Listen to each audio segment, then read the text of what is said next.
ನಾನು ಕೂಡ ದುಬೈಗೆ ಒಂದು 10 ವರ್ಷದ ಹಿಂದೆ ಹೋದಾಗ ಡೈಮಂಡ್ ಕೊಂಡ್ಕೋಬೇಕೆ ಅಂತನೇ ಗೋಲ್ಡ್ ಸೂಕ್ ಫುಲ್ಲು ಹುಡ್ಕಾಡ್ಬಿಟ್ಟೆ ದುಬೈಯಲ್ಲಿ. ಆಮೇಲೆ ಎಲ್ಲ ಅರ್ಥ ಆಯ್ತು ಸೂರತ್ತಿಂದನೇ ಅಲ್ಲಿಗೆ ಡೈಮಂಡ್ ಹೋಗುತ್ತೆ ಅಂದ್ಬಿಟ್ಟು ನಮ್ಮ ದೇಶದಿಂದನೇ.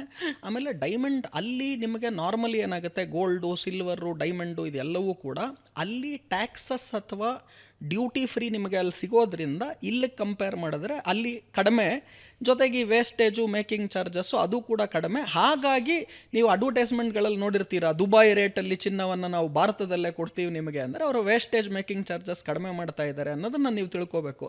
ಈ ಡೈಮಂಡನ್ನು ಫಸ್ಟ್ ಆಫ್ ಆಲ್ ಕ್ಲಾರಿಟಿ ಕೊಡ್ತಿದ್ದೀನಿ. ನಾನು ದುಬೈಗೆ 10 ವರ್ಷದ ಹಿಂದೆ ಹೋದಾಗ ನಾನು ಡೈಮಂಡ್ ಹಾಕ್ಕೋಬೇಕು, ಅದು ಸಾಲಿಟೇರ್ ಅಂದರೆ 1 ಕ್ಯಾರೆಟ್ ಮೇಲಿರುವಂಥ ಡೈಮಂಡ್ ಬೇಕು ಅಂದ್ಬಿಟ್ಟು ಇಡೀ ದುಬೈಯನ್ನು 3-4 ದಿವಸ ಬರೀ ಡೈಮಂಡ್ ಸರ್ಚ್ ಮಾಡಿದ್ದೀನಿ.